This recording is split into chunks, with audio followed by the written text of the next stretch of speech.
Le damos muchas gracias a Dios por su bondad, su misericordia, su fidelidad en nuestra vida. ¿Y cuántos saben que Dios es fiel? Amén. Bueno, pues yo hoy lo vi. Dios es fiel. Y le damos muchas gracias a Dios. Vamos a abrir nuestra Biblia, hermanos, en Hechos capítulo 20. Hechos capítulo 20, versículos 13 al 21. Hechos 20, 13 al 21. Hoy vamos a estudiar, amados hermanos, el tema que se llama los elementos esenciales del Evangelio. Los elementos esenciales del Evangelio. Hechos 20, del 13 al 21. Y dice la Biblia, hermanos, en Hechos 20, 13 al 21. Pablo viajó por tierra hasta Asón, donde había arreglado que nos encontráramos con él, y nosotros viajamos por barco. Allí él se unió a nosotros y juntos navegamos a Mitilene.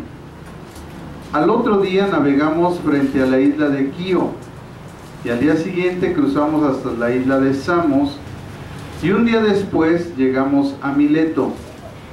Pablo había decidido navegar sin detenerse en Éfeso, porque no quería pasar más tiempo en la provincia de Asia. Se apresuraba a llegar a Jerusalén, de ser posible, para la festividad del Pentecostés. Cuando llegamos a Mileto, Pablo envió un mensaje a los ancianos de la iglesia en Éfeso para pedirles que vinieran a su encuentro. Cuando llegaron, Pablo declaró: ustedes saben que desde el día que pisé la provincia de Asia hasta ahora, he hecho el trabajo del Señor con humildad y con muchas lágrimas. He soportado las pruebas que me vinieron como consecuencia de las conspiraciones de los judíos. Nunca me eché para atrás a la hora de decirles lo que necesitaban oír, ya fuera en público o en sus casas. He tenido un solo mensaje para judíos y los griegos por igual: la necesidad de arrepentirse del pecado, de volverse a Dios y de tener fe en nuestro Señor Jesucristo. El apóstol Pablo, amados hermanos, viajó con la finalidad de evangelizar y propagar el Evangelio de la gracia de Dios, de acuerdo a lo ordenado por nuestro Señor Jesucristo. Según los eruditos bíblicos, en su primer viaje misionero, él lo hizo en el año 47 al 48 después de Cristo. En su segundo viaje misionero fue en el año 49 al 52, ¿verdad? O solo esperó un año para hacer su segundo viaje misionero. Y en su tercer viaje misionero, esto lo hizo en el año 53 al 56 después de Cristo. Solo un año después del primero también. A través de sus viajes, Pablo llevó el mensaje de Jesús a diferentes regiones y comunidades, enfrentando desafíos y, como todos hemos visto, persecuciones. Estos viajes nos enseñan valiosas lecciones de fe y coraje que podemos aplicar en nuestra vida cristiana hoy en día. Primero, la importancia de la obediencia al llamado de Dios.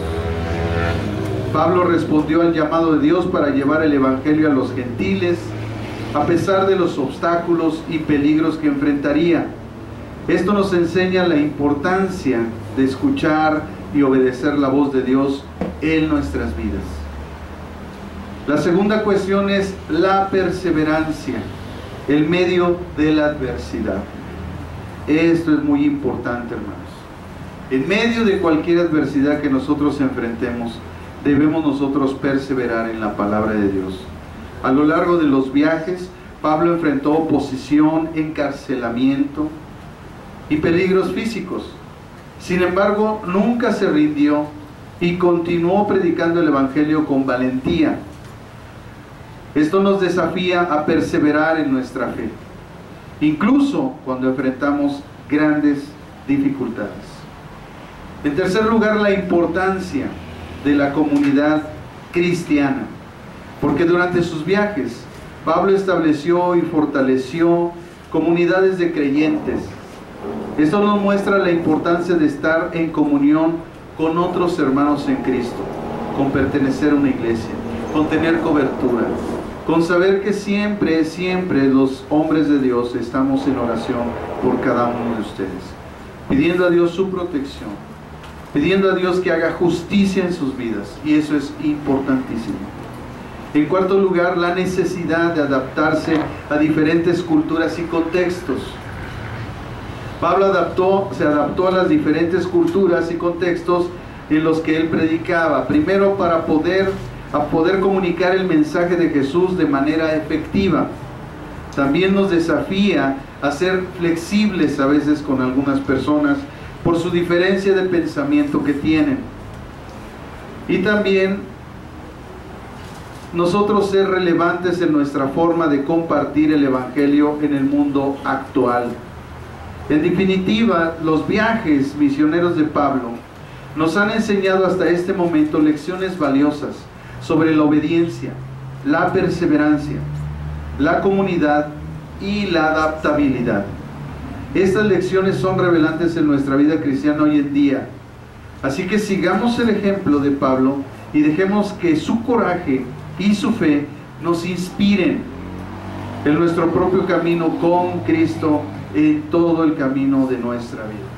Así que hoy estudiaremos dentro de este pasaje con claridad la pronunciación de uno de los elementos o los elementos esenciales del Evangelio, que se daba en todas las ciudades, tanto a judíos como a gentiles. Por lo tanto, este mensaje es universal. Primero vamos a ver del versículo 13 al 16, en su primera parte, en el versículo 16, la primera parte, pero desde el 13, la descripción del viaje a Macedonia. Sabemos que Macedonia estaba al otro lado del mar, después del Asia Menor.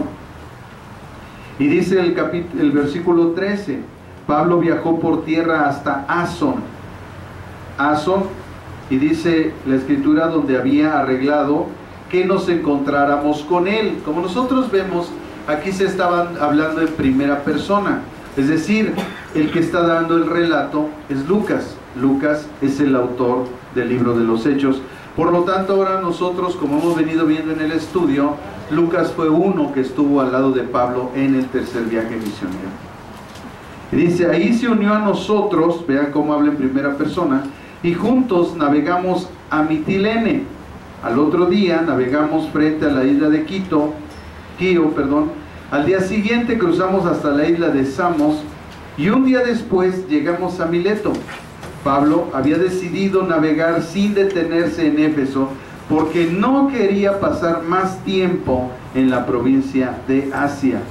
Así que Pablo ya había enfrentado muchas circunstancias en la provincia de Asia durante su predicación, y entendiendo el Evangelio y predicando y dando entendimiento al Evangelio a las personas. Amados hermanos, nosotros debemos de tener un límite con las personas, porque nosotros no vamos a convencer a la gente. Quien lo hace es el Espíritu Santo. A Pablo no le costaba regresar a Éfeso y dar una segunda incursión de la predicación del Evangelio. Para todos nos parecería que eso está bien. Y diríamos, bueno, ¿por qué no vamos y otra vez le predicamos? Pero llega un momento en la vida de una persona que debemos dejar que ellos decidan. Desafortunadamente, pues mucha gente no va a recibir el Evangelio. Esa es una circunstancia que ya debe de estar en nuestro corazón. El deseo de Dios, como el deseo de nosotros, porque es implantado en nuestro corazón, es que nadie se pierda y que todos vengan al arrepentimiento. Pero debemos de estar conscientes que no todos van a recibir el Evangelio. Y aunque sea mucho nuestro deseo, la verdad es que mucha gente no lo va a recibir. Y hay veces que debemos de dejar ya a esa persona. Y dejar que la semilla que hemos sembrado dé fruto. ¿Qué es lo recomendable hacer después de que ya le hablamos tantas veces a una persona? Orar por ella. orar por ella y pedirle a Dios que la semilla sembrada de la palabra de Dios dé fruto en su vida. ¿Y cuál es el fruto que esperamos de la palabra de Dios en una persona? Su salvación. En el capítulo 19, por ejemplo, donde inicia el tercer viaje misionero en Éfeso, precisamente, confirmó la conversión de los de esa iglesia, discutió y trató de persuadir a los judíos. Pero algunos se opusieron, tercos, rechazando el mensaje, y hablaron públicamente en contra del camino, como era llamado antes el evangelio. Así que Pablo salió de la sinagoga y se los llevó a los creyentes, a los creyentes con él. Donde Pablo compartía el evangelio, él jalaba a los creyentes. Esa es una enseñanza en nuestra vida cristiana. ¿Qué es lo que debemos de hacer nosotros? Nosotros fuimos llamados, hermanos, a ser discípulos. Y el hecho de traer a un creyente hacia nosotros o llevarlo con nosotros tiene la connotación de que nosotros debemos de discipularlo. No debemos de esperar al pastor, al líder. Nosotros que somos su familia, que somos sus amigos, que somos sus vecinos, tenemos esa potestad de llevar a una gente a un discipulado.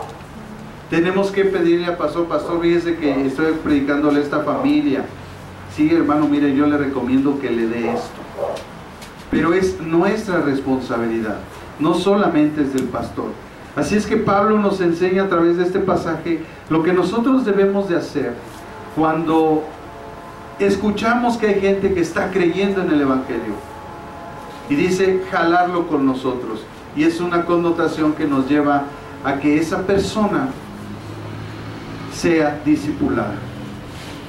Así que muchos de los que llegaron a ser creyentes confesaron sus prácticas pecaminosas, y dice la Biblia en el capítulo 19 que empezaron a renunciar a la brujería, la hechicería, las artes mágicas, quemaron los libros, y el dinero con lo que costaban esos libros era tal que, bueno, pues mucha gente hubiera salido de pobre.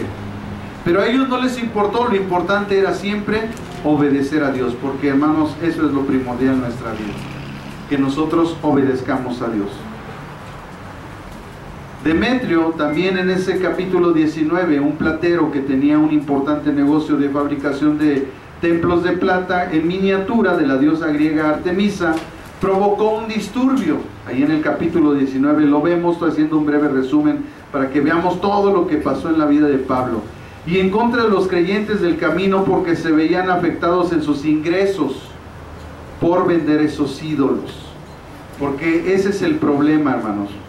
El problema es que la religión no le conviene dejar esas cosas, porque a través de eso ellos ganan mucho dinero. Vendiendo las medallitas, vendiendo los crucifijos, vendiendo todas esas cosas, es una mercadería terrible. En el capítulo 20, donde continúa ese tercer viaje misionero, Pablo viaja a Macedonia. Mientras estuvo ahí, animó a los creyentes en cada pueblo que él atravesó. Luego descendió a Grecia, donde se quedó 3 meses. Se preparaba para regresar en barco a Siria, cuando descubrió que uno de los judíos hizo una conspiración en su vida. Entonces decidió regresar por Macedonia. En Troas, el primer día de la semana, es decir, el domingo, cuando se reunía el pueblo de Dios, se reunieron los creyentes locales para participar con él en la cena del Señor. Y Pablo les estaba predicando. Y como iba a viajar al día siguiente, siguió hablando hasta la medianoche, al grado que un joven llamado Eutico cayó de la ventana y se mató. Pablo bajó al lugar donde estaba el cuerpo de ese joven muerto y lo resucita por la voluntad de Dios. Sube nuevamente después de haber comido, termina su mensaje hasta las 6 de la mañana, cuando él dispone entonces partir al viaje o seguir con su viaje hacia la ciudad donde citamos actualmente en el pasaje que leímos ahorita, de Asón. Así que posteriormente Pablo viajó por tierra hasta Asón, donde nosotros leímos, donde había arreglado con los demás discípulos del Señor que se encontraron con él, entre ellos Lucas, y viajaron por barco varios días. Ahí él se unió a otros creyentes y juntos navegaron a Mitilene. Al otro día navegaron frente a la isla de Quío. Al día siguiente cruzaron hasta la isla de Samos y un día después llegaron a Mileto. Y Dios de ahí lo estaba moviendo de otra provincia a la provincia de Macedonia, donde convocó a los de Éfeso que se encontraran con él en la provincia de Asia a la provincia de Macedonia. Como nosotros vemos, amados hermanos, toda la dirección que Pablo hizo a través de su vida fue obra del Señor. Es importantísimo que tú y yo empecemos a aprender que nosotros no debemos hacer absolutamente nada que no esté en la voluntad de Dios. Cualquier cosa que nosotros hagamos que esté fuera de la voluntad de Dios va a traer fuertes circunstancias a nuestra vida. Y como el enemigo está aquí para robar, para matar y para destruir, en el momento que nosotros dejemos de hacer la voluntad de Dios, Él va a aprovechar para traernos una circunstancia difícil y a veces que va a quebrantar hasta lo más profundo de nuestra alma, con el único propósito de volvernos a Dios y no volver a hacer nada que no esté bajo la soberanía y la voluntad de Dios. Y a veces, como siempre he dicho, ¿qué nos tiene que pasar para que entendamos?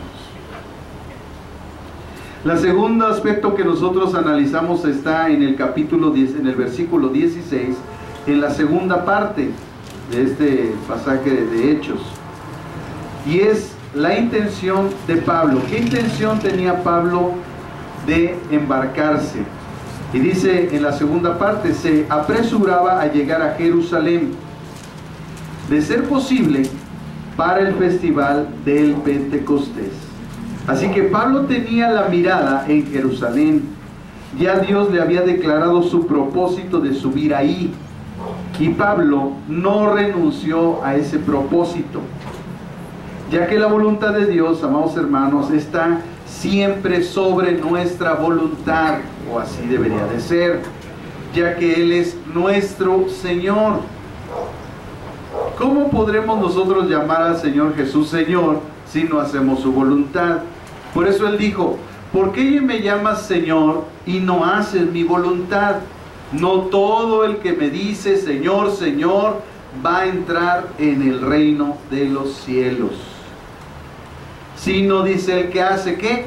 La voluntad del Padre que está en los cielos. Por eso partimos diciendo que no debemos de hacer absolutamente nada que esté bajo la voluntad de Dios, porque vamos a sufrir a veces graves consecuencias. En Hechos 20, 22 al 27 se declara por qué Pablo tenía que subir a Jerusalén. Y vean lo que el Espíritu Santo le dijo a Pablo. En Hechos 20, 22 al 27 dice la Escritura: ahora estoy obligado por el Espíritu a ir a Jerusalén. No sé lo que me espera ahí, solo que el Espíritu Santo me dice, en ciudad tras ciudad, que me espera cárcel, sufrimiento, pero mi vida no vale nada para mí a menos que la use para terminar la tarea que me asignó el Señor Jesús, la tarea de contarles a otros la buena noticia acerca de la maravillosa gracia de Dios. Y ahora sé que ninguno de ustedes a quien les he predicado el del reino volverá a verme. Declaro hoy que he sido fiel. Si alguien sufre la muerte eterna, no será mi culpa. Oiga, yo quisiera decir esas palabras. ¿Saben qué, hermanos? Si ustedes quieren entender, adelante. Si no, no. Pero sepan una cosa: yo ya no soy culpable de sus años. Aquí Pablo, hermanos, le estaba diciendo eso a la gente. Mucha gente no entiende la responsabilidad que tenemos los pastores delante de Dios porque no conoce nuestro ministerio. Pero la Biblia dice claramente que nosotros daremos cuenta de cada uno de ustedes.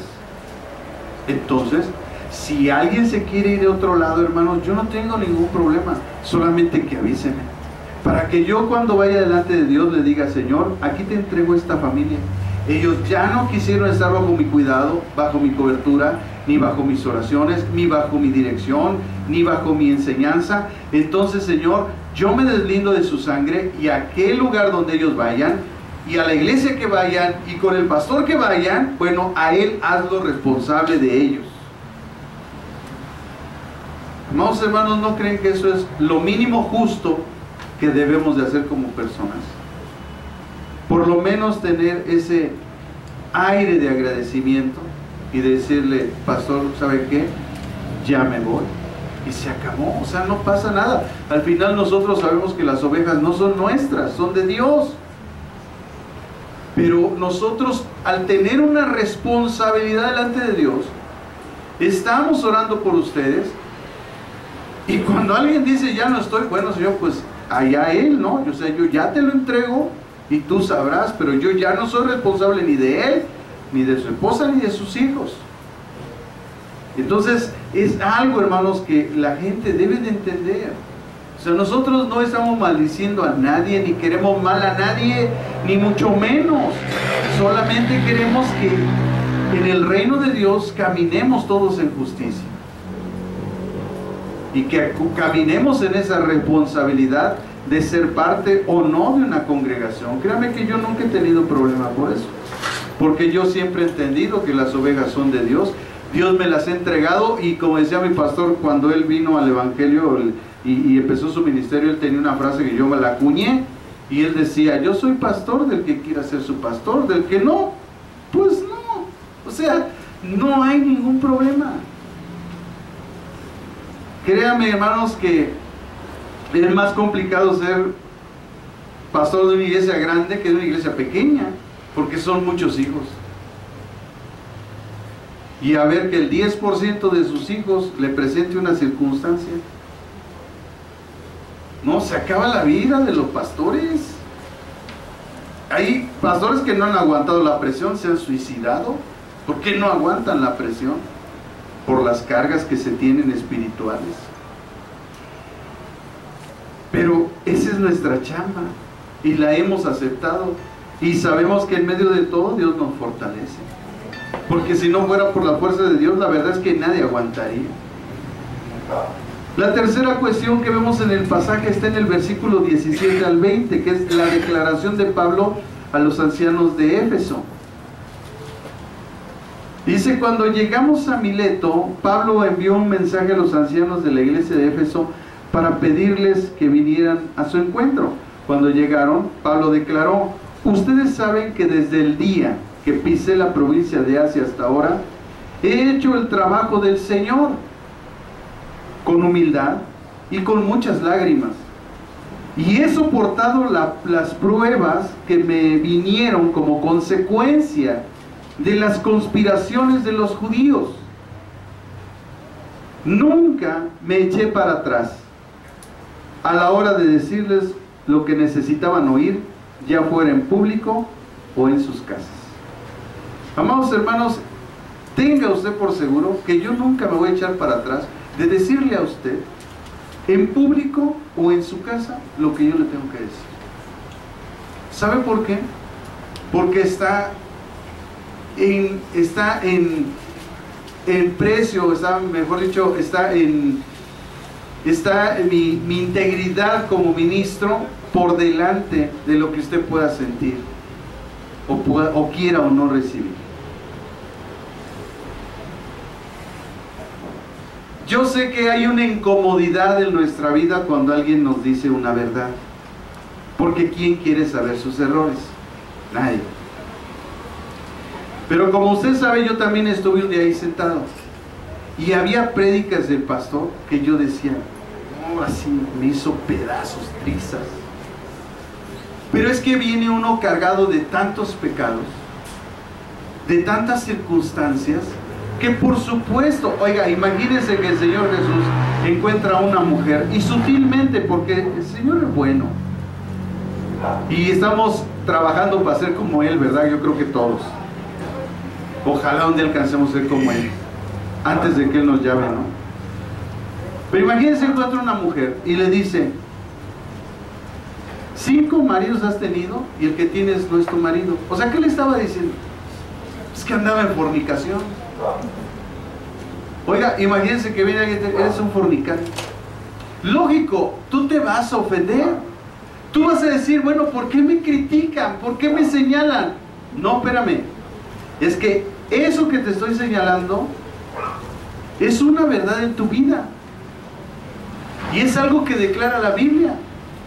Ahora imagínense una persona, ¿verdad?, que no está en su sexualidad de acuerdo a lo que establecido por Dios. Por supuesto que también se va a molestar. Un asesino se va a molestar si le dices que es asesino. Un alcohólico va a negar que es alcohólico. Un drogadicto también. Porque siempre hay algo en nuestra vida, hermanos, que lógico que nos va a pegar en nuestro corazón. Pero ¿cuál es el propósito? Porque eso es lo que a veces mucha gente se le olvida. Que el propósito de que la Biblia declare las cosas que están mal, porque por la ley es el conocimiento del pecado. El propósito por el cual Dios puso la ley o su ley es que nosotros cambiemos. Es que nuestra vida cambie. Es que la situación que estamos viviendo la dejemos de hacer. Es decir, que haya arrepentimiento en nuestra vida de lo que estamos haciendo. Del trato que le estamos dando a nuestra esposa, del trato que le estamos dando a nuestro esposo, del trato que le estamos dando a nuestros hijos, de como hijos el trato que estamos dando con nuestros padres. Ese es el único propósito. ¿Por qué? Porque Dios está previendo, porque la paga del pecado, ¿qué es? La muerte. Entonces Él está previendo un juicio sobre tu vida. ¿O acaso el padre es culpable porque le dice al hijo: no brinques en la cama? El niño brinca y se rompe la cabeza. ¿Es culpable el padre porque le advirtió? No. ¿Está siendo juzgado el niño porque le dijo el papá que no brincara en la cama? No. ¿Le está queriendo impedir su libertad? Tampoco. Solamente le está previniendo porque hay una circunstancia ahí adelante como consecuencia a lo que estamos haciendo. ¿Acaso el juez es culpable de lo que hizo el acusado? No. Él solamente tiene que aplicar la ley. ¿El ministerio público es culpable de lo que está haciendo el acusado? No. Él solamente está haciendo su trabajo. Entonces, si nosotros estamos previniendo sobre las cuestiones de sus vidas, nosotros no somos culpables, ni estamos juzgando a nadie. Le estamos diciendo a la persona que cambie su actitud, porque eso trae una consecuencia. Nada más. Entonces, Pablo todavía trataba de llegar a Jerusalén antes del Pentecostés, porque Dios le había declarado que él iba a subir a Jerusalén, y escuche esto, iba a padecer.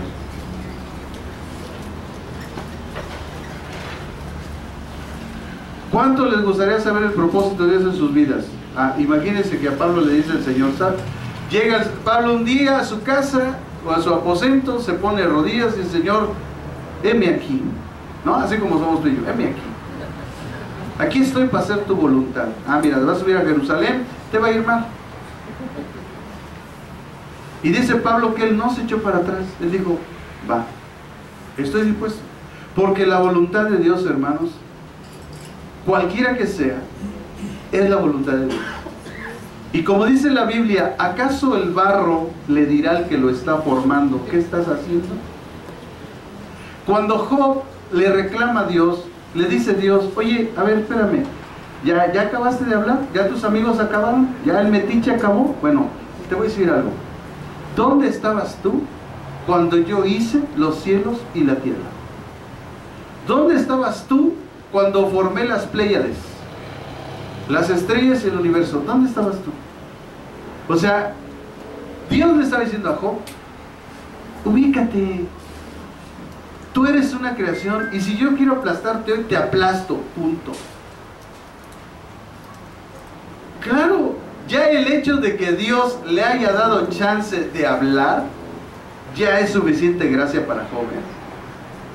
Porque yo creo que en el cielo se quedaron sorprendidos, porque allá en el cielo nadie dice: ¿por qué, Señor? ¿Para qué? ¿Y yo por qué? ¿Y por qué a mí? Allá en el cielo Dios dice algo y se hace. Por eso cuando Jesús en la oración modelo habla nuestra vida, nos dice que oremos diciendo que se haga su voluntad, como es en los cielos, porque ahí en los cielos solo se hace la voluntad de Dios.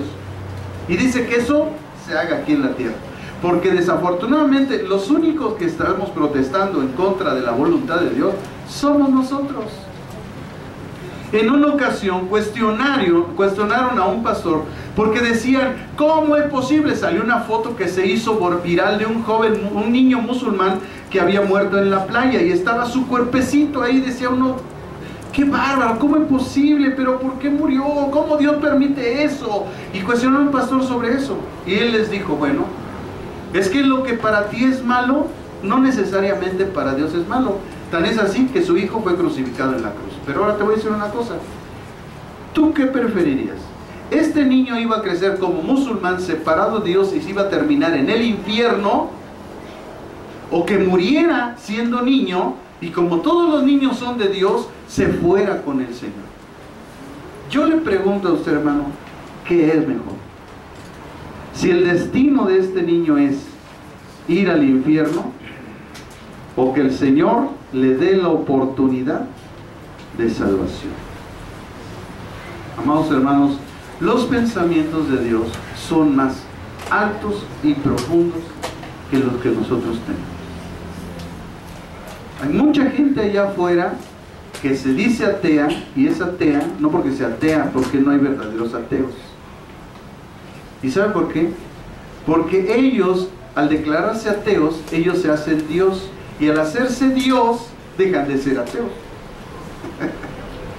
Porque si ellos establecen a través de su sistema de pensamiento las normas morales de su vida y determinan ahí lo que es bueno y lo que es malo, bueno, en ese momento ellos se constituyen como Dios, y al ser ellos Dios, dejan de ser ateos. Entonces, no hay ateos verdaderos. Hay gente frustrada que no quiere entender los principios de Dios y no quiere aceptar la voluntad de Dios. Se murió mi abuelita. ¿Cuántos años tenía? 110. Oye, ya la reclamaba la tierra. Discúlpame, pero ya se estaba ganando el oxígeno que a otros ya nos hace falta. O sea,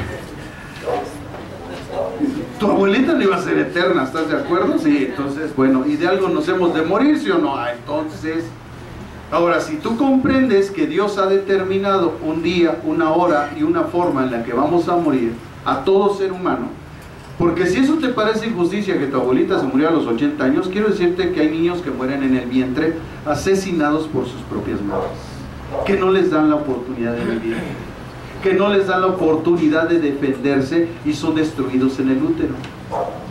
Esa sí es una injusticia. Pero es mi cuerpo, sí, pero también Dios no solamente te llamó a engendrar, también te llamó a ser responsable. Entonces, aunque nosotros no estamos de acuerdo con eso, ¿por qué caramba no te pusiste un globo? A ver, tu irresponsabilidad trajo un ser que Él no pidió venir y tú lo trajiste. Ahora te tienes que hacer responsable de Él. A Él no le estás dando la oportunidad de defenderse. Déjalo crecer y después pregúntale si se quiere morir y te va a decir, sí mamá, muérete tú. Entonces, la intención de Pablo, hermanos, era hacer la voluntad de Dios, no importa cuál sea. Y es algo que el ser humano debe de aprender a obedecer, la voluntad de Dios. Todavía recuerdo cuando oraba por mi madre, decía, Señor, préstale vida. Me la voy a llevar. Así me dijo, me la voy a llevar. ¿Es tu voluntad, Señor? Sí, la acepto. Pero te pido una cosa. Que por cada día que tú le des de vida, yo cada día de esos te voy a alabar. Entonces yo llegaba del trabajo sabiendo que mi madre seguía viva, y antes de comer y hacer cualquier cosa, prendía la alabanza y alababa a Dios por ver un día más de vida a mi madre. Mi madre duró, después de haberle sido diagnosticado el cáncer, le dijeron que iba a durar 1 mes de vida. Tenía ella funcionaba con 1/4 de pulmón, nada más. Traía su oxígeno, caminaba. apenas caminaba, arrastraba su tanquecito de oxígeno.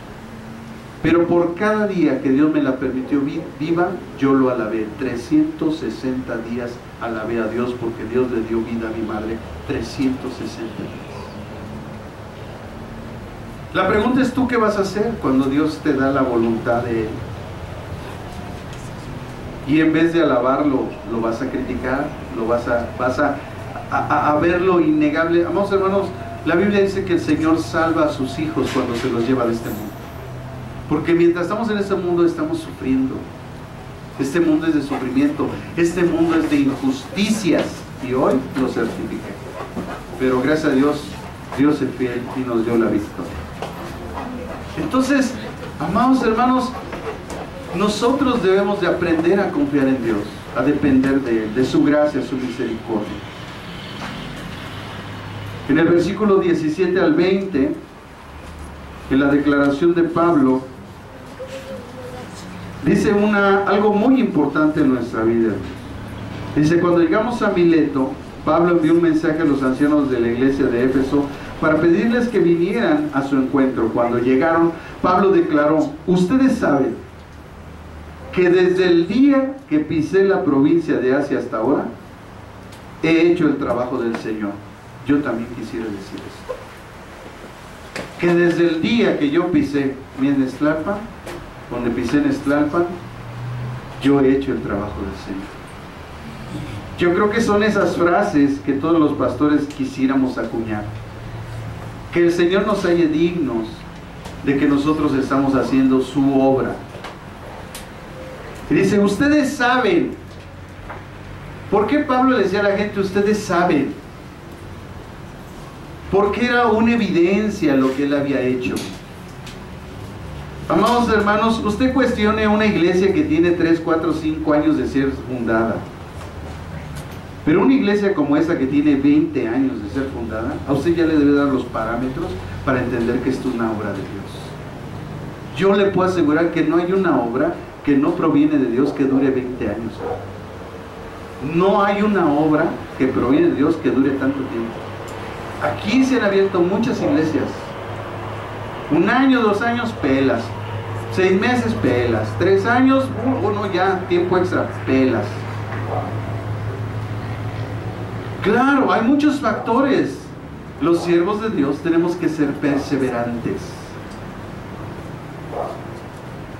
8 años nosotros pasamos en el desierto literal de nuestro ministerio. 8 años. Y perseveramos, y seguimos, y lo volvimos a intentar, y volvimos a aventar la red, y la volvimos a recoger sin peces, y la volvimos a aventar, y así estuvimos durante 8 años. Hoy cualquier persona puede decir: oye sí, se juntan varios allá. Pues sí, pero no ha sido fácil. O sea, ha sido perseverancia, es hacer la voluntad de Dios, es someterse a Dios, es dar testimonio con las personas, es que la gente se dé cuenta que nosotros, como esta obra, es una obra que proviene de Dios. Una obra que no proviene de Dios no dura tanto tiempo.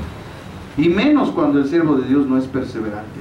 Y menos cuando no hay una pasión por las almas. Y menos cuando no hay evangelismo, primeramente por el pastor. Porque qué fácil mandar a otros a predicar, pero que tú salgas, que tú vayas, que tú te quemes la cabeza, que tú te llenes de polvo, que te ensucies, que vayas allá para acá y sigas con la obra. Hermanos, eso es lo primero que Dios ve en un siervo de Dios. Los verdaderos siervos de Dios no estamos en la televisión, hermanos. Los verdaderos siervos de Dios estamos en el campo trabajando. Pastores que andan caminando en las calles, pastores que andan ministrando a la gente, pastores que están siempre con su gente, en las buenas y en las malas. Porque, hermano, qué bueno que usted me invite a su boda y que nos dé una barbacoa, gloria a Dios, yo se lo agradezco. Pero en los momentos difíciles, ahí es donde debemos de estar los pastores. Ahí donde está el dolor, ahí donde se necesita la oración, ahí donde se necesita el respaldo, ahí donde Dios hace su presencia, ahí donde la gente nota que Dios está ahí. A veces la gente, es que el pastor no viene para hacer cuestiones difíciles. Sí, hermana, pero yo no soy adivino. Si usted no me comunica que está pasando situaciones difíciles, pues yo no soy un adivino. A menos que Dios me revele Oye, vamos a ver esa hermana, llegamos a una situación, oiga hermano, qué bueno que la vemos. Mire, Dios es bueno, nos mandó para acá. Pero no siempre es así. Y hoy con ese aparatito, hermanos, que tenemos, no hay pretexto para no mandar un WhatsApp y decir, pastor, ayúdame a orar, tengo esta situación. ¿Cómo si anda enviando tonterías de afuera? Y no puede mandar un mensaje, pastor, ayúdame a orar por esto. Yo oraré, diré, Señor, voy, no voy, hago, no hago, porque pues yo hago la voluntad de Dios, hermano, no mi voluntad. Mi voluntad es ir a verlo, pero ¿qué tal si Dios está tratando con usted? Yo no conozco su vida, no sé si ha sido rebelde, si anda en pecado, si anda en situaciones. Yo no lo sé. Y a veces Dios no lo permite. Y no, aunque queramos, no vamos, porque Dios se opone. El apóstol Pablo, voy a predicar a Asia. Cálmate, Pablo, no vas. Dice el Espíritu Santo, no subas. ¿Por qué? Porque no es tiempo. Ahora lo vemos predicando en Asia y hasta Macedonia, que es parte de ahora lo que es Europa. Amados hermanos, qué importante es que nosotros entendamos esto. Y dice Pablo, ustedes saben que desde el día que pisé la provincia de Asia hasta ahora, he hecho el trabajo del Señor, y dice, con humildad. Porque si hay una característica que debe haber en nosotros, es la humildad. La humildad no es pobreza. La humildad no es la forma de vestir. Ni tampoco la prosperidad es traer un tacuche. Amados hermanos, la humildad es un don del carácter de Jesucristo. Jesús dijo, aprenda de mí que soy ¿qué? Manso y humilde de corazón. Entonces, solamente Jesús nos puede dar ese don de la humildad. De a pesar de que nosotros tengamos grandes capacidades, grandes cosas y podamos hacer y deshacer, siempre tenemos un carácter humilde. No nos interesa la ostentosidad, no nos interesa el nada tener cosas lujosas ni nada, aunque no está mal, pero no nos interesa. Y además ese carácter siempre, ¿verdad?, de comportarse de una forma dócil, sumisa con todas las personas. Pablo entonces todavía trataba de llegar a Jerusalén antes del Pentecostés, que son 50 días después de la Pascua, ¿verdad? Cuando viene a ser la Pascua en el pueblo judío, donde conmemoran la salida del pueblo israelita de Egipto, se cuentan 50 días y entonces viene este día maravilloso que es el Pentecostés. Por esa razón decidió que los ancianos de la iglesia de Éfeso, es decir, pastores y obispos, se encontraran con él en Mileto. Mileto estaba del otro lado del mar. Pablo había pasado cerca de Éfeso. La pregunta es, ¿por qué no dijo, bueno, pues ahorita voy y hablo con ellos y me voy allá? No, porque cuando uno está siguiendo la voluntad de Dios, uno tiene que hacer la voluntad de Dios. Y si tenemos que citar a alguien que venga para reunirnos, para tratar algo, pues tiene que venir. Porque es algo básico de la sujeción. ¿Saben ustedes que el problema número uno en el cielo, cuál fue? La rebelión. ¿Y qué es la rebelión? No sujetarse a una autoridad. ¿Qué dice la Biblia del último tiempo? No es casualidad, la Biblia dice que en el último tiempo la gente no se va a querer sujetar a la autoridad, a ninguna, ¿eh? Yo soy jefe y a mí nadie me humilla, y ese pensamiento, hermanos, chafa, que yo digo de una vida de una persona, porque si supiera condición, si nada más basta que le dé una diarrea para que vea quién es.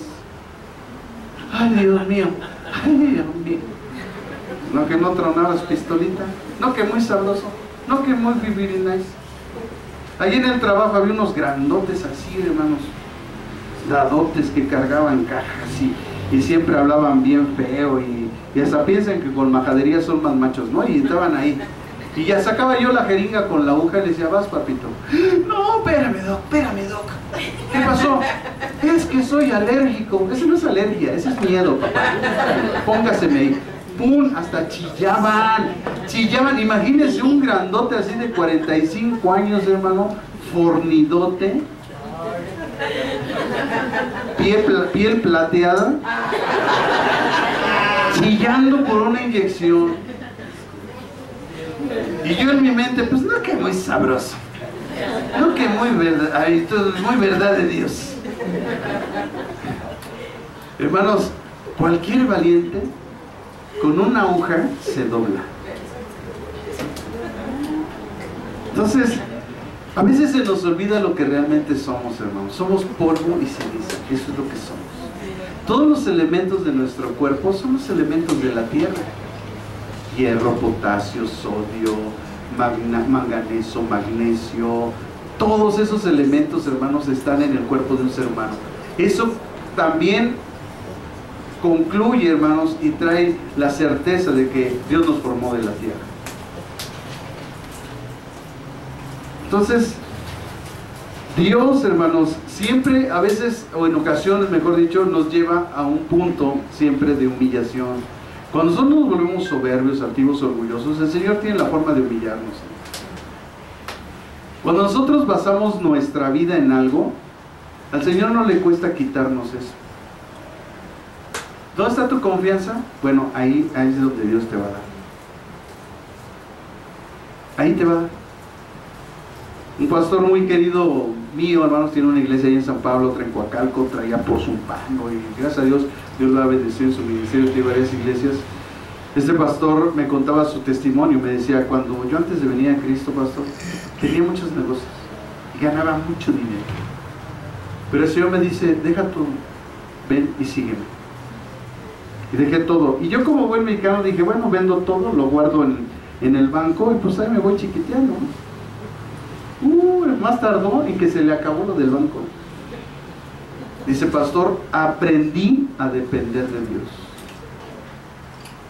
Imagínense que un día llegué a casa después de haber tenido un culto en la iglesia, y regresé a casa. Y mi esposa molesta, ¿no? Porque cuando no hay lana, la mujer se enoja, ¿sí o no? Dile a la que está a tu lado ahí.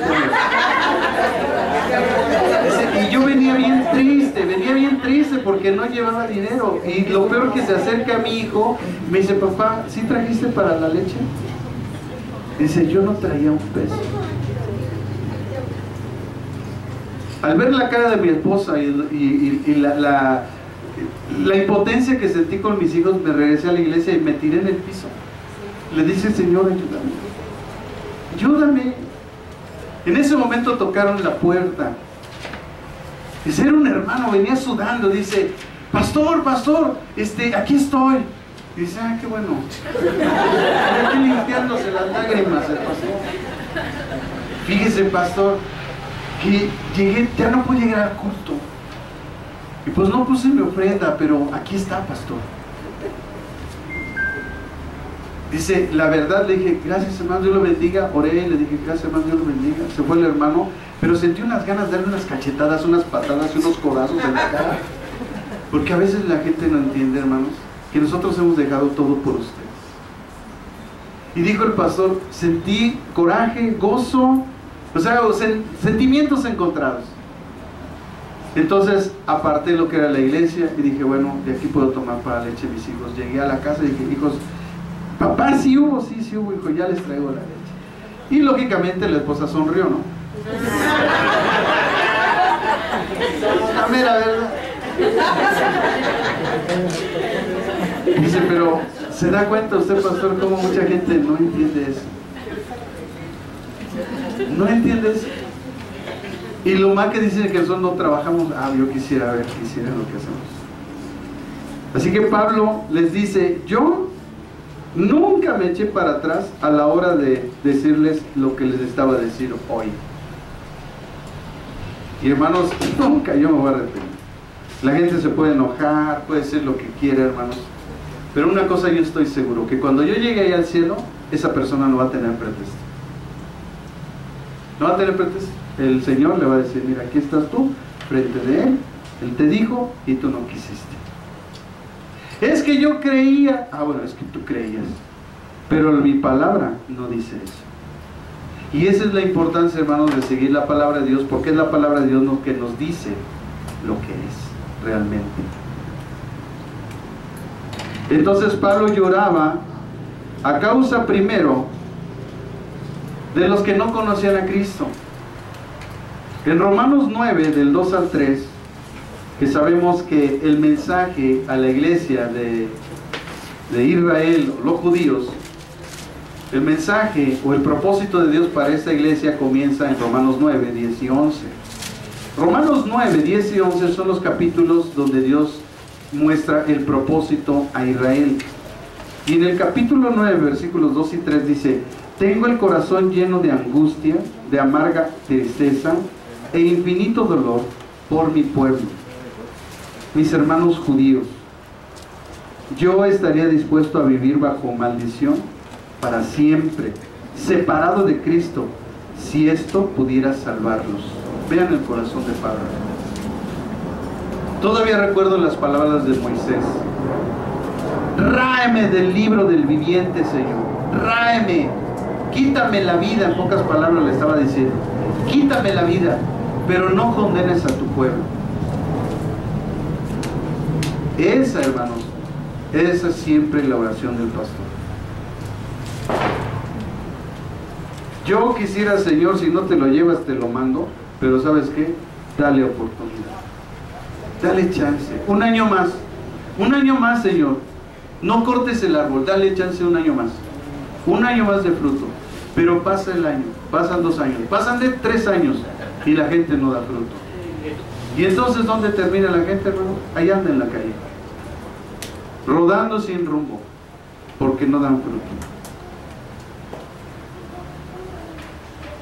También Pablo lloraba por los creyentes inmaduros que luchaban en la carne. En 2 Corintios 2:4, 2 Corintios 2:4, dice la Biblia, 2 Corintios 2:4, los creyentes inmaduros que luchan en la carne. Escribí aquella carta con gran angustia, un corazón afligido y muchas lágrimas. No quise causarles tristeza, más bien quería que supieran cuánto amor tengo por ustedes. Solamente, hermanos, hay que ver el corazón de Pablo para que usted vea lo que Dios ha puesto en el corazón de cualquier pastor. De cualquier pastor que proviene de Dios, porque usted debe de saber que hay pastores que no son de Dios. Eso no le debe de espantar, decíamos el domingo, no le debe de espantar. Pero un verdadero pastor siente una aflicción cuando algo está pasando en sus vidas. Y Pablo dice: yo sentí mucha aflicción y muchas lágrimas, pero yo no quise causarles tristeza, más bien quería que supieran cuánto amor tengo por ustedes. Porque la iglesia, hermanos, de Corinto, la iglesia que desea tener dones, que hablaban en lenguas, que no sé qué tanto hacían, escrita teológicamente como la iglesia más carnal del Nuevo Testamento. Así que el hecho de manifestar dones, hermanos, no quiere decir que la gente es espiritual. Más bien podría ser una señal de carnalidad, porque resulta que en ninguna carta, escuche, en ninguna carta, con ninguna iglesia se manifestaban los dones que decían tener los de la iglesia de Corinto. Y Pablo batallaba con esta iglesia carnal. Ellos luchaban con su carne, ellos no se daban cuenta, pero ellos luchaban con su carne. La iglesia más espiritual es la de Éfeso. Al final la de Tesalónica fue la mejor de las iglesias. La de Colosas ya sabemos cómo terminó, como la de la Odisea, tibia. La de Éfeso, a pesar de su espiritualidad y de las grandes revelaciones espirituales que Pablo trajo a esa iglesia, mencionándoles, ¿verdad?, todas las gracias, las misericordias de Dios en sus vidas, resulta que esa iglesia terminó en el Apocalipsis fría, perdiendo su primer amor, la de Éfeso. Tampoco es garantía, hermanos, recibir revelaciones de Dios. Tampoco es garantía recibir tantas cosas de parte de Dios, hermanos. Porque si no la sabemos aquilatar y no trabajamos bien en nuestra alma y nuestro espíritu con una vida verdaderamente espiritual, porque cuando nosotros nos ha revelado algo tenemos una gran responsabilidad. El hecho de tener un conocimiento grande te lleva a una gran responsabilidad. Bueno, hasta en la película, hermanos, del Hombre Araña lo vemos, ¿no? Digo ustedes que ven esas películas. Me contaron que ahí pasa eso.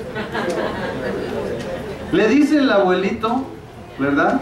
Del que hace la labor del Hombre Araña, le dice: un gran poder conlleva una gran responsabilidad. ¿Y saben qué? Dice la Biblia que el Evangelio es poder de Dios para salvación a toda la gente. Es un gran poder que nosotros tenemos. El poder que nosotros tenemos, llevar una alma del infierno, llevarla al cielo, y eso no es cualquier cosa. Por eso cuando nosotros estamos trabajando y le estamos golpeteando el infierno y le estamos arrebatando almas, el diablo responde.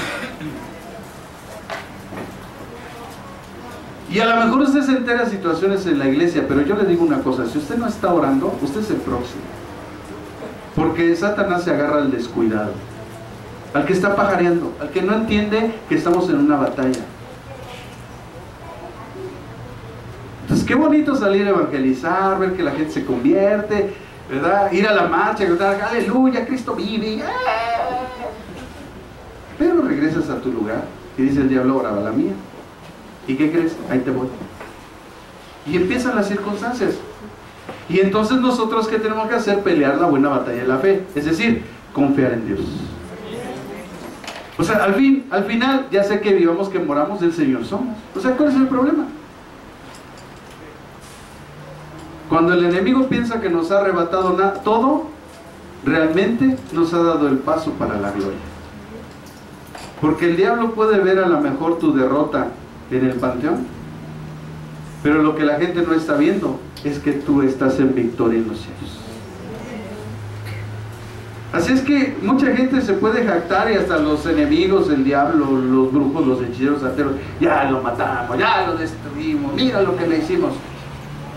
¿Qué me hiciste?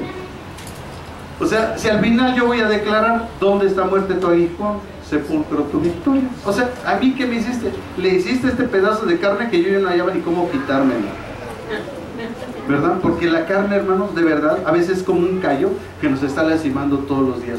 Porque por esta causa muchas veces vivimos pecando y fallándole a Dios. Y a veces decimos: Señor, si este es mi día, llévame. O sea, yo estoy dispuesto. ¿Yo para qué sigo aquí? Yo quisiera, ¿verdad?, que no fuéramos toda mi familia juntos. Pero si no estoy destinado al arrebatamiento, pues entonces llévame. Pero si ya acabé mi propósito, Señor, yo no necesito ni un segundo, ni un día más en esta vida, ¿eh? Y muchas veces he orado eso: Señor, yo no necesito ni un segundo, ni un minuto, ni un día, ni un mes, ni un año, nada en esta vida, si yo ya cumplí mi propósito. Vámonos. Vámonos, y que ahí me alcancen los demás, si me quieren alcanzar. Pero ese es mi pensamiento, no sé cuál es el suyo, ¿no? Yo no estoy atado en esta tierra. Yo no soy de este mundo, yo ya lo entendí. Yo no soy de este mundo, yo estoy de paso. Y a veces hasta estamos viviendo tiempo extra. Así es que, gloria a Dios, el tiempo que Dios nos dé. También él sufría por la amenaza de los falsos maestros. Amados hermanos, desde la antigüedad la iglesia ha batallado siempre con falsos maestros, siempre. Y dice el versículo 29 y 30: sé que después de mi salida vendrán en medio de ustedes falsos maestros, como lobos rapaces, y no perdonarán al rebaño. Incluso algunos hombres de su propio grupo se levantarán. ¿Hombres de dónde? ¿De allá afuera? No, dice de aquí adentro. De aquí adentro se levantarán de su propio grupo y distorsionarán la verdad. Distorsionarán la verdad. ¿Sabe por qué un pastor no puede ser pastor si es un neófito?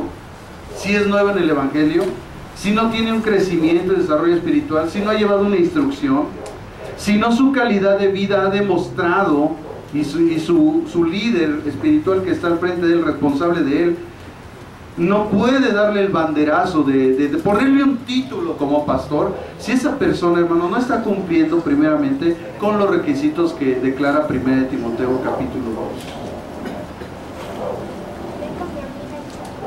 2. El problema que tenemos hoy en día, y por eso abundan los falsos maestros, es porque la gente no está preparada. Es porque lo más que tiene es una licenciatura en teología denominacional. Entonces ellos defienden su denominación, su sistema de pensamiento, sus dogmas, pero no están defendiendo el Evangelio de Cristo. Porque el Evangelio de Cristo se defiende con teología cristiana. Y la teología cristiana tiene 4 ramas nada más, y una de ellas es la teología sistemática, que es la que nosotros estudiamos en esta iglesia. Si alguien dice que estudia teología, pues sí, también los mormones estudian, los testigos de Jehová, los católicos tienen teólogos. Pero esa es teología y a fuerzas las quiere tirar. Entonces, ya, es pastor. No, espérame, a ver, si es pastor, vamos a 1 Timoteo, capítulo 2, vamos a ver los requisitos del pastor, y si cumple con esos requisitos, bueno, entonces lo nombramos. Pero si no, y ese es el problema que tenemos, porque tristemente yo he oído por ahí, ¿verdad?, los eruditos, los pastores de sana doctrina, ellas son las cifras que ellos han dado, y es que el 80% de los pastores que estamos acá afuera predicando el Evangelio no tenemos una preparación. Y eso es trágico, porque entonces, ¿qué estamos defendiendo? Si a veces nosotros mismos no conocemos el Evangelio. Por eso usted le saca a enfrentarse con un testigo de Jehová, con un mormón, con un católico, porque usted no sabe qué defiende. Porque no sabe usted siquiera qué es el Evangelio. No sabe usted dónde habla la Biblia del Evangelio. Cuáles son los versículos, cuál es la carta o las cartas que describen qué es el Evangelio. Tampoco sabe dónde está la declaración del Evangelio. Entonces, todos esos y otros aspectos, hermanos, no lo sabemos. Entonces, ¿cómo nosotros vamos a defender algo que nosotros ni siquiera sabemos defender? Que nosotros conocemos. Nosotros a veces ni conocemos. Por eso es importante que aprendamos. Para que sepamos lo que defendemos. Y cuando venga un testigo de Jehová, le digas, a ver tu librito. O sea, a ver, según lo que tú aquí, ahí échale una leída, o sea, no pasa nada, no te vas a contaminar. Lee lo que dice ahí. Y dices, a ver, ya pues que le dices, a ver, entonces, ¿eso es lo que tú predicas? ¿Eso es lo que tú predicas? Sí. Bueno, pues te tengo una noticia. Este no es el Evangelio. Este no es el Evangelio. Romanos 1:1 dice que el Evangelio es de Dios, o sea, no es de invención de hombres. El versículo 2 dice que el Evangelio es una promesa dada por Dios, por los profetas a través de su palabra. En el versículo 3 de Romanos, del capítulo 1, dice que el Evangelio habla de Jesucristo. Esto no me habla de Jesucristo, esto me habla de todo menos de Cristo. Entonces tú no estás predicando el Evangelio. Y el versículo 16 dice que el Evangelio es poder de Dios para salvación. No es para llevar a una gente a una religión, ni para hacerlo un adepto de los testigos de Jehová, de los mormones, de los católicos, ni de ninguna secta. Entonces tú debes darte cuenta que no estás predicando el Evangelio. Además, el versículo 17 de Romanos 1 dice que el Evangelio, en el Evangelio la justicia de Dios se revela por fe y para fe, como está escrito, el justo por la fe vivirá. Es decir, que el Evangelio, en el Evangelio se revela la justicia de Dios, que es por fe. Es decir, la salvación es por gracia, por medio de la fe. En el capítulo 15 de la primera carta a los Corintios, el apóstol Pablo declara lo que es el Evangelio y dice, porque yo recibí lo que yo les transfiero, y voy a usar esa palabra, lo que así mismo yo recibí. Primero, que Cristo murió por nuestros pecados. Es lo que debemos de anunciar, que Cristo murió por nuestros pecados. No que se va a acabar el mundo, no, espérame. Sí, se va a acabar el mundo, sí hay un juicio, pero quiero decirte algo. Primero la buena noticia, Cristo murió por tus pecados. Si tú estás en un pecado, ¿alguna vez has mentido? Sí. ¿Alguna vez has robado? Sí. ¿Alguna vez has tomado lo que no es tuyo? Sí, bueno, eso es robar. Entonces, estás en pecado. ¿Alguna vez mentiste? Sí, eso es pecado. Bueno, la paga del pecado es muerte. Entonces, Cristo murió por tus pecados. Si tú crees eso, Él te va a perdonar.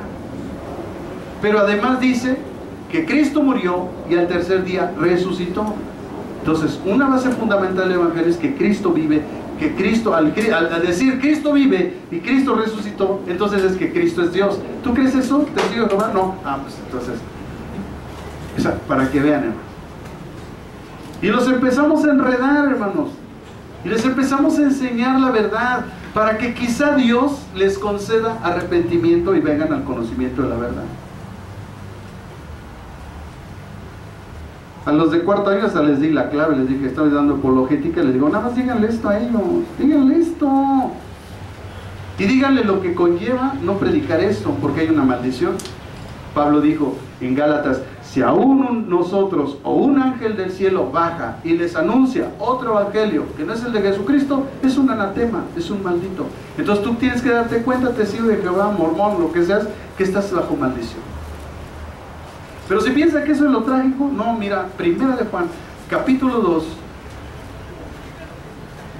Primera de Juan, Segunda de Juan, perdón, sí, Segunda de Juan, capítulo 2, dice la Escritura, que todo aquel que no persevere en el Evangelio de Jesucristo, no tiene a Dios, no tiene al Padre y no tiene a Dios. Entonces, ¿ves la tragedia en la que estás, testigo de Jehová? Que tú estás aquí predicando de alguien que ni siquiera conoces. Y así, hermanos, con esas breves palabras y cosas y fundamentos bíblicos, le podemos dar en la torre a cualquiera, predique lo que predique, diga lo que diga. Si es un pare de sufrir, si es un adventista del séptimo día, si es lo que sea, hermanos. Lo que nosotros debemos saber es qué es lo que vamos a defender. Amados hermanos, Pablo se pasó toda su vida, todo su ministerio, y estuvo dispuesto en el último momento de su vida a subir a Jerusalén y enfrentar el juicio, el propósito que Dios le tenía puesto en su vida para hacer la voluntad de Dios. Porque resulta que Pablo tuvo que llegar a la cárcel para convertir a carceleros que estaban destinados a la vida eterna. Y a veces Dios nos pone en unas situaciones que dice, Señor, ¿yo qué hago aquí? ¿Me estás castigando? Bueno, por principio tú como cristiano debes de saber que Dios a ti no te está castigando porque Él te ama. Pero te puso ahí con un propósito. ¿Qué tal si ahí hay una persona, alguien, un ladrón, un asesino, alguien que Dios quiere que a través de lo que tú le vas a compartir, Él va a ser salvo? Y nada más para eso te llevo. Y estuviste 3 días ahí en el Tamo, en la rega. Pepe el Toro es inocente. Nada más con ese propósito. ¿Y qué? Si a Dios le place hacer eso, hermanos.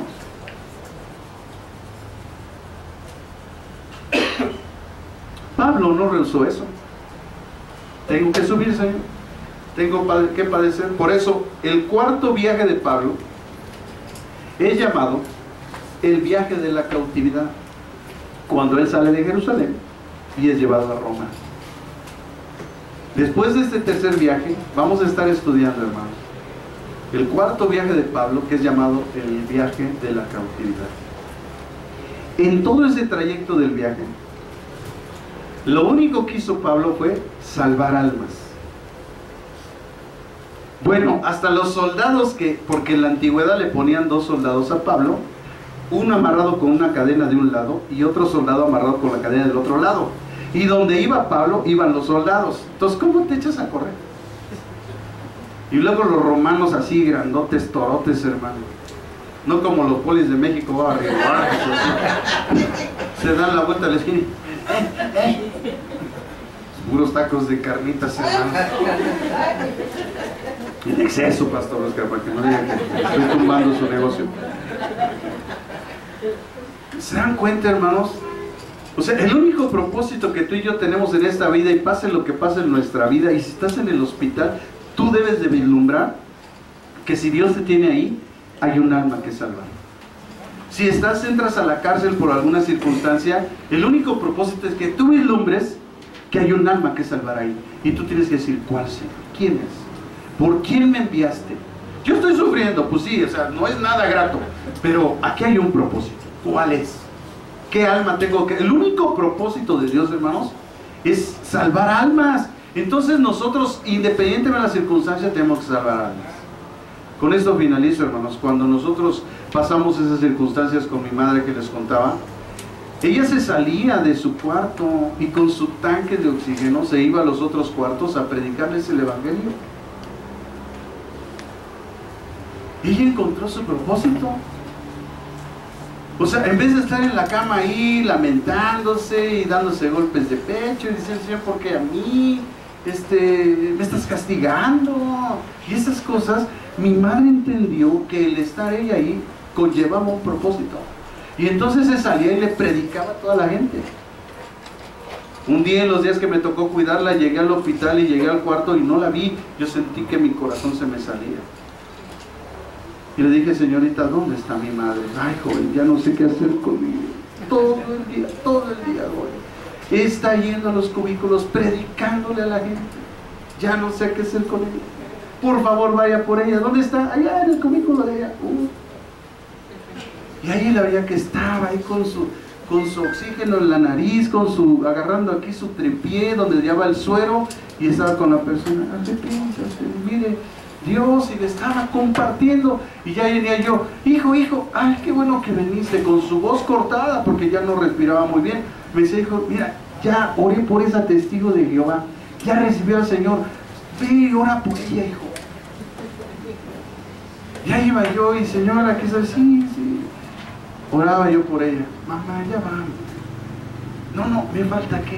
¿A qué me falta? Bueno, vamos rápido. Ya llegaba y empezaba. ¿Cómo estás, Señor? Mamá, ya vamos. Tú no tienes que estar parada. No, espérame, déjame. Tengo un propósito. Vamos, hermano. Si hay gente que está en las situaciones, y digo, también fue en la vida de Pablo, fue en la vida de Pedro, fue en la vida de todos los discípulos, y ha habido muchos hombres. Y yo sé que tal vez usted tenga un testimonio igual, donde Dios lo llevó en una situación muy difícil y el Señor le mostró. Y usted debe de entender que Dios nos llama siempre a sus propósitos. ¿Cuáles son? Compartir el evangelio, salvar almas. Nosotros no sabemos quién se va a salvar. Dios ha destinado a unos para salvación, pero nosotros, al no saber quiénes son, le tenemos que predicar a todos, porque nosotros no sabemos. Y aún hay gente que al escuchar el evangelio, que es poder de Dios, le podemos cambiar su destino eterno. Entonces, teniendo esos dos propósitos, el que se haga la voluntad de Dios, de que aquellos que ha predestinado para la salvación se salven, y que tenemos la oportunidad por medio del evangelio, que es poder de Dios para salvación, cambiar el destino de otra persona, lo debemos de hacer.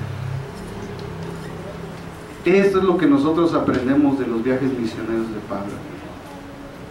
Por eso les dijo, yo sé que después de mi partida habrá falsos maestros. Fíjense, ya desde ese tiempo Pablo lo advirtió. Falsos maestros. Y que no es difícil discernirlos, hermanos. Claro, nosotros por el estudio que tenemos una mayor capacidad de discernimiento, porque escuchamos a alguien predicar y decir lo que dice. No, mira, eso es psicología, eso es misticismo, eso es brujería. Oye, tú aquí hasta la hechicería le estás entrando. Claro, tenemos más discernimiento, pero ¿qué es lo que Dios nos ha mandado, hermanos? Escudriñar las Escrituras. Buscar primeramente el reino de Dios y justicia. No se trata de convencer a la gente. Yo siempre le digo, yo no trato de convencer. A ver, te tengo 3 preguntas, ¿ok? 4, 5, las que quieras. Mira, no soy un sabiondo, no lo sé en todo, pero la Biblia sí. Pero quiero preguntarte algo. Después de esas 5 preguntas que tú me hagas, ¿vas a venir a Cristo? ¿O solamente me estás probando si sé? Porque si me estás probando si sé, bueno, pues yo te puedo sacar todos los diplomas que tengo y con eso te lo compruebo, y para ti debe ser suficiente. Pero si después de esas 5 preguntas tú no vienes a Cristo, entonces tú tienes que entender que eres un necio. Y que a pesar de que Dios te está dando la oportunidad de salvación, tú te estás negando a la más grande gracia que ha sido derramada en la cruz del Calvario. Nosotros no estamos por buenos. Pero un día oímos la voz que nos dijo: el que tenga oídos para oír, oiga. Por eso Jesús le decía a la gente: el que tenga oídos para oír, oiga. Y llegó el Apocalipsis y se aparece en la visión de Juan y le dice a sus iglesias: el que tenga oídos para oír, oiga. Decíamos el domingo: Juan, yo tengo dos, sí, pero no está hablando de ese oído físico, está hablando del oído espiritual, el que es tocado por el Evangelio, por la palabra de Dios. Es el oído que escucha la voz de Dios y se arrepiente. Es el oído que escucha la voluntad de Dios y renuncia a sus vanidades, a su orgullo, a su soberbia, a su altivez, que tiene la capacidad de humillarse delante de Dios y decirle: Señor, yo reconozco que he pecado, que te he fallado. Y esa, hermanos, ese es el mensaje del Evangelio. Jesús vino a hacer un llamado al arrepentimiento. Juan el Bautista vino a hacer un llamado al arrepentimiento. Y todos los escritos del Evangelio, de la palabra de Dios que nos ha dejado en nuestra vida, es un llamado continuo, constante al arrepentimiento en nuestras vidas. Todos fallamos. Aquí no hay nadie que no falle. Pero yo siempre lo he dicho, no todos tenemos la misma actitud. Porque mi actitud no es fallarle a Dios. Mi actitud es que si le fallo, me postro y le digo: Señor, perdóname, porque no soy digno de ser llamado tuyo. Mi actitud es reconocer que te he fallado, Señor. Pero hay gente que no tiene esa actitud. Y aunque todos fallamos, no todos tenemos la actitud de arrepentimiento, de correr a Dios y pedirle perdón, de decirle: Señor, con humildad yo me postro delante de tu presencia porque te he fallado. No soy digno de ser llamado. Entonces experimentaremos, hermanos, los brazos amorosos del Señor, porque Él no vino a condenar al mundo. Él vino a que seamos salvos por medio de Él. Esa es la buena noticia. Eso es lo que quiero que te quedes en esta noche. Y yo sé, estoy seguro que el Espíritu Santo quiere que te quedes con eso. Lo único que tenemos que hacer es reconocer que alguna vez hemos mentido, que hemos tomado algo que no fue nuestro, que hemos insultado a alguien, que hemos agredido, que hemos ofendido, que guardamos amargura, rencor, odio hacia algo o hacia alguien. Incluso hay gente que odia a Dios, y eso no está correcto. Porque el mensaje de Dios es que de tal manera amó Dios al mundo, que ha dado a su Hijo unigénito, para que todo aquel que en Él crea no se pierda, mas tenga vida eterna. Si Dios tuvo la capacidad de dar a su Hijo, ¿ustedes creen que Dios no es capaz de darnos junto con Él, con su Hijo, todas las cosas? ¿Qué es lo único que Dios espera en nuestra vida, hermanos? Una actitud de arrepentimiento. Él no vino a condenar al mundo. Si Él hubiera venido a condenar al mundo, desde la antigüedad hubieran sido todos juzgados. ¿Para qué una nueva generación que nace en pecado? Dios hubiera terminado con todas esas generaciones y se hubiera acabado todo en ese momento, cuando Cristo derramó su última lágrima y su última gota de sangre en la cruz. Pero sin embargo, Jesús estaba viendo que el deseo de Él estaba en nuestras generaciones. Sí, hermano, en tus hijos, en tu esposo, en tu esposa, en ti mismo. Y por eso Él sufrió la cruz, porque Él sabía que un día tú lo ibas a abrazar a Él. Y que a veces nuestra cabeza, que no quiere comprender la voluntad de Dios y la bondad de Dios y su amor, el Espíritu Santo iba a tocar su espíritu para darle la capacidad de decir: Señor, yo me arrepiento de mis pecados, de mis ofensas, iniquidades, rebeldías, injusticias, para que pudiéramos tener la vida eterna. Este mundo se está acabando. ¿Y sabe qué es lo más triste? Que la gente no se está dando cuenta. Cada día que me levanto, tiemblo. Porque el conocimiento que Dios nos ha dado nos hace prever las cosas por venir. Y al ver lo que está por venir, imagínense que usted ve un tsunami que viene a lo lejos y nadie lo ve, y está en la playa la gente con los niños metiéndose al agua, y usted ve el tsunami y empieza a gritar: ¡viene un tsunami! ¡Viene un tsunami!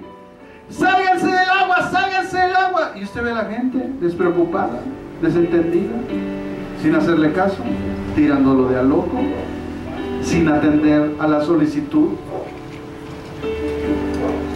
porque viene la tragedia y mucha gente no la ve.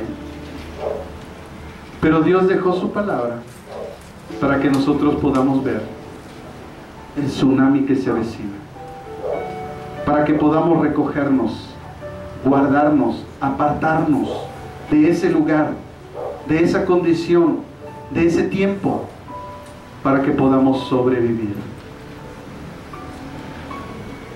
Hermanos, ya no es tiempo de pecar, de verdad, te lo digo corazón, ya no es tiempo. Ya no es tiempo de tus malos pensamientos y actitudes.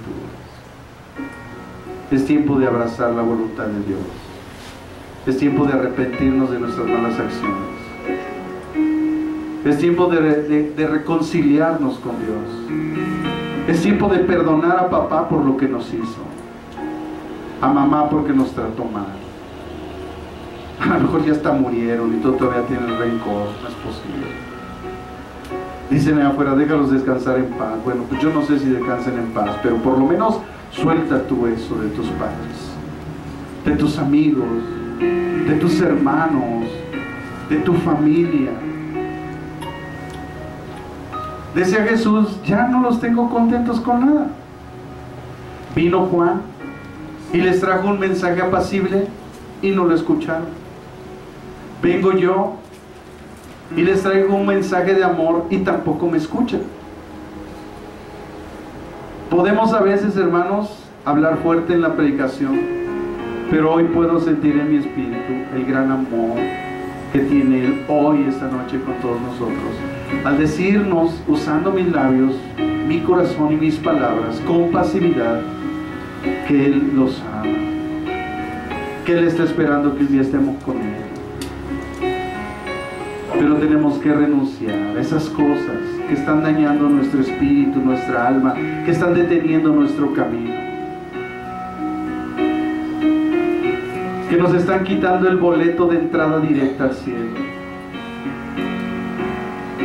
No sabemos lo que va a pasar, cuándo, cómo y dónde, pero va a pasar. Entonces, mejor nos prevenimos. Si viene un tsunami, pues yo me retiro, me aparto. Y si alguien no quiere oír, pues Señor, yo les grité y les dije, les hablé con amor y no escucharon. Entonces, Señor, pues si ellos quieren ser tragados por el mar, pues su deseo y su voluntad.